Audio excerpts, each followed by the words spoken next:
Saya akan memberikan teori yang besok akan saya lanjutkan ya. Ini saya matikan dulu. Teori lagi. Untuk pendalamannya besok kita bahas lagi. Ya, ini namanya teori perulangan. Ya, teori perulangan. Kalau Anda lihat di modul itu nanti lanjutannya yaitu base problem yang ke-6. Ya, yaitu teori perulangan. Teori perulangannya adalah bagaimana saya bisa mengulang-ulang sebuah perintah. Ya, jadi perintahnya itu 1 misalkan. Tapi hasil yang muncul di layar itu bisa 100 kali. Standarnya kalau saya pengen nulis seperti ini ya. Tuliskan di layar console.writeLine kata atau angka 1. Kemudian saya pengen console.writeLine angka 2, 3, 4, 5, 6. Ya, berarti harus diketik sendiri-sendiri atau dibuat skripnya sendiri-sendiri. Misalkan saya pengen membuat angka urut gitu ya. 2, 3, 4, 5. Paling atas misalkan saya buat tulisan nomor gitu. Ya. Kemudian saya jalankan di layar. Ini kanan muncul lagi nih. 1, 2, 3, 4, 5. Ini masih mending. Nah, kalau coba buatkan angka 1 sampai 100 gitu. Ya, 1 sampai 100. Bagaimana? Masa saya ngetikkan ini sampai 100 kali? Kan tidak efektif. Maka muncullah teori perulangan. Di mana nanti skripnya bisa saya buat minimalis, tetapi di layar dia bisa mengulang-ulang skrip itu sampai sekian kali sesuai yang saya butuhkan. Ya, jadi saya mulai dulu dengan sebuah contoh ya, kasus. Saya pengen membuat angka urut 1 sampai 5 tanpa perulangan. Ya berarti saya harus ngetikkan 1 writeLine, 2 writeLine, 3 dan seterusnya. Persoalan muncul saat yang harus saya tampilkan di layar angkanya cukup banyak. 100, 200, 1000. Nah, nangis kalau harus membuat satu-satu kan. Maka Anda harus lompat pemikirannya menggunakan namanya teori perulangan atau fungsi perulangan. Nah, fungsi perulangan sendiri ya, fungsi perulangan atau perintah perulangan itu ada 2 kelompok atau 2 jenis. Yang pertama ini adalah perulangan terbatas. Nanti yang kedua perulangan tanpa batas. Perulangan terbatas ini perintahnya adalah for, bisa for each, bisa. Pilihan for atau for each. Sedangkan yang di sini perintahnya ini adalah do atau yang lain while. Kita bahas satu persatu ya. Perulangan terbatas itu artinya perulangan yang harus berhenti sampai titik tertentu. Dan kita harus definisikan. Silahkan diulang-ulang tapi berhentio sampai 1000 kali. Berhentio sampai 1 juta kali. Berhentio sampai 1 miliar kali. Terserah. Atau yang kecil-kecil berhentilah 10 kali perulangan selesai. Itu berarti namanya perulangan terbatas. Jadi ada batasnya. Sedangkan kalau perulangan tidak terbatas itu gimana Pak? Perulangan yang tidak akan pernah berhenti kalau tidak kita hentikan paksa. Itu namanya perulangan tidak terbatas. Contohnya sistem komputer itu menggunakan perulangan tidak terbatas. Kalau menggunakan perulangan terbatas, kamu baru nyalakan dia melakukan perulangan tampilan 1000 kali tampilan, langsung komputernya shutdown, mati. Ternyata kan komputer itu baru mati kalau kita matikan. Itu kan berarti dipaksa. kita matikan, atau tiba-tiba kehilangan apa? Sumber daya, listriknya padam misalnya. Itu kan baru dia mati. Tapi kalau tidak, kan dia setelah dinyalakan dia ngulang-ngulang terus. Kalau tidak saya matikan paksa dengan menu shutdown, dia tidak akan berhenti. Atau tidak terjadi pemadaman listrik tiba-tiba. Dia tidak akan mati. Cobaan, nyalakan komputermu, tunggu sehari, 2 hari, ya 3 hari, 4 hari, bateraimu bertahan berapa lama? Oh, bertahannya 2 jam, tunggu 2 jam, mati. Nah, selama 0 sampai 2 jam itu gimana? Berarti kan ada sesuatu yang menahan kan? Agar tampilan sistem itu tidak padam. Dan itu muter terus. Berarti namanya perulangan tidak terbatas. Ada yang ditahan di situ terus menerus. Ya. Oke. Kita lihat dulu perintah namanya for. Bagaimana saya pengen mencetak nomor 1 sampai 10 dengan for? Bisa matikan dulu ya. Ada perintah namanya for. For. Nah. Setelah for, Anda definisikan tipenya. Misalkan in ya. Ingat, perulangan itu hanya bisa berjalan di angka murni. Integer, tidak bisa berjalan di angka desimal. Ulanglah 1,1 kali, ya enggak iso. Ulanglah 10,5 kali, enggak bisa.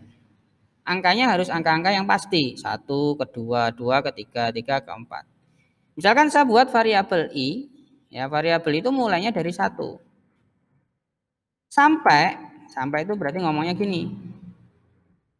Ya, lebih kecil sama dengan 10. Tanya Alfedin, nanti saya jawab ya, saya jelaskan ini dulu. Nah, ini tata cara menulis perulangan for. For untuk integer, berarti saya mendefinisikan variabel kan di sini. Untuk variabel yang mulai dari angka 1, titik koma itu bacanya sampai variabel tersebut lebih kecil sama dengan 10. Berarti 1 sampai lebih kecil sama dengan 10. Lebih kecil sama dengan berarti angka 10 ikut. Berarti 1 nanti naik jadi 2, naik jadi 3, naik jadi 4, 5, 6, 7, 8, 9, 10. Selesai. Ya. Kemudian di sini titik koma ada i++. Nah, ini pemanfaatan operator single kemarin. Berarti dari angka 1 sampai angka 10 itu dia naiknya gimana Pak? Naiknya 1 ditambah 1, tambah 1, ditambah 1, ditambah 1. Buktinya bagaimana? Buktinya kita konsul. Ya, dot write line. Ya, write line. Apa yang mau saya munculkan di layar? I. Kita baca i-nya coba. Apakah benar dia mulai dari 1, berhentinya di posisi 10, naiknya 1, 1. Maka Anda lihat di sini dengan cepat saya langsung mendapatkan angka 1 sampai 10. Perintahnya tidak harus saya konsul write line 1-1, tidak harus. Ya. Jadi 1 jadi 2. Kenapa bisa jadi 2? Karena plus 1.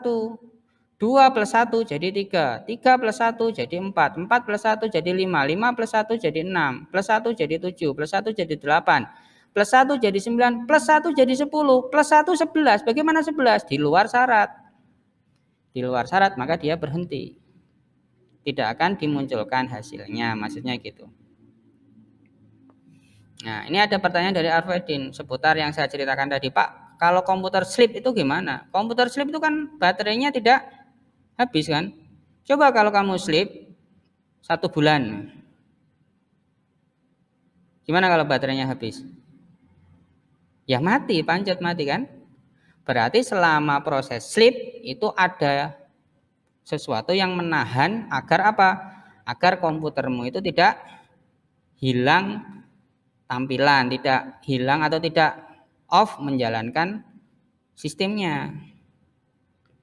Ya, pada saat kamu buka komputernya, kalau laptop ya, kamu buka laptopnya, plug, dinyalakan lagi. Misalkan posisi sleep terakhir itu kamu buka ini ya, konsol. Selama itu tidak off, kamu buka lagi kan tetap muncul konsolnya yang terakhir. Kamu kerjakan, tidak nutup kan aplikasinya. Nah, berarti kan ditahan dia. Jadi ada sistem yang menahan. Itu berarti bayangkan itu sebuah perulangan yang tidak habis-habis. Kapan habisnya?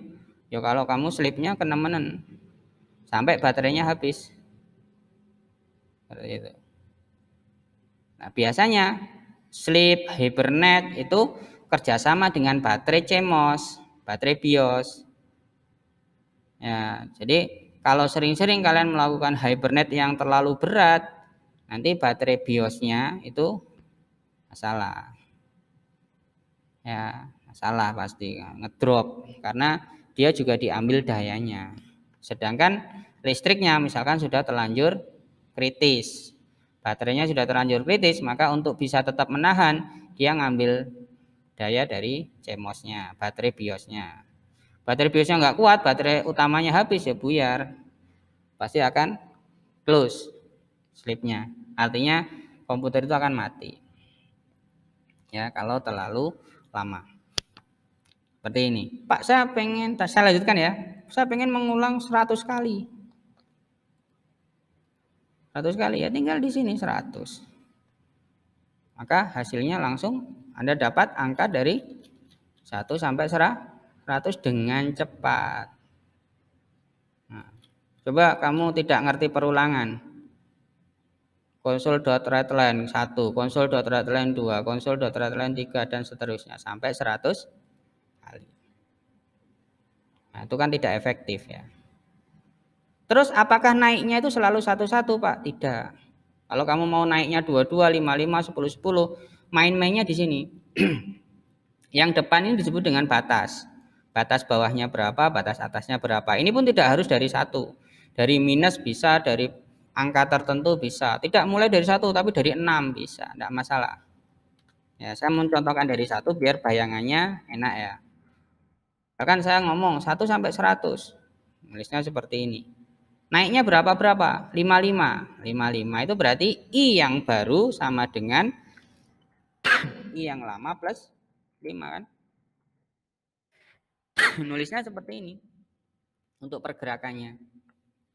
Tidak plus-plus. Plus-plus itu pasti plus 1. Ya. Maka yang dihasilkan ya kenaikannya 55. Ya. Kita lihat kenaikannya 55. 1 tambah 5, 6, 6 tambah 5, 11, 11 tambah 5, 16. Dan seterusnya sampai posisi 96. Loh kok 96 Pak? Coba 96 plus 5 berapa? 101. 101 kan di luar ini. Ya enggak bisa. Enggak dimunculkan hasilnya. Karena batas atasnya adalah 100. Ini namanya perulangan terbatas maju. Sekarang bagaimana kalau perulangan terbatas mundur? Bisa. Awalnya besar. Terus di sini dibalik. Jadi kecil. Dan ini mundur berarti. Minus-minus. Ini namanya perulangan terbatas mundur. Di awalannya besar menuju kecil. Dan cara bergeraknya itu dikurangi. Nulis seperti ini berarti dikurangi 1, kurangi 1, kurangi 1. Ya. Hasilnya seperti ini. Awalnya 100. 99 bla bla bla bla bla bla bla bla bla turun sampai paling kecil 1. Karena minus 1 minus 1 minus 1. Namanya perulangan mundur. Kalau mundurnya itu tidak satu-satu gimana Pak? Ya sama dengan tadi. I yang baru adalah I yang lama, kamu minus berapa? Terserah. Minus 10. Jadi mundurnya 10, 10, 10. Ya, ini seperti ini ya hasilnya. 100 dikurangi 10, 90. 90 kurangi 10, 80, 70, 60, 50, 40, 30, 20, 10. 10 dikurangi 10, 0 kan? 0 berarti di luar ini kan? Tidak bisa. Tidak bisa muncul di layar. Oke, ini dulu. Besok kita perdalam ya. Kalau ini sudah ngerti teorinya, ada perulangan maju, ada perulangan mundur. Perulangannya masih yang sifatnya terbatas. Ya, nanti pengaplikasiannya seperti apa? Ya, pengaplikasiannya contoh paling menarik adalah Anda bisa membuat apa? Bisa membuat tampilan untuk loading ya. Nah, seperti ini. Perulangan. Hanya itu jangan diketik satu-satu sendiri-sendiri. Cukup buat satu, suruh ngulang-ulang.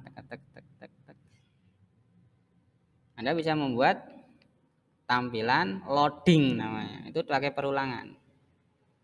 Ya. Jadi tidak satu-satu nantinya. Ya, ini dulu. Besok kita perdalam. Saya akhiri. Assalamualaikum warahmatullahi wabarakatuh. Waalaikumsalam warahmatullahi wabarakatuh.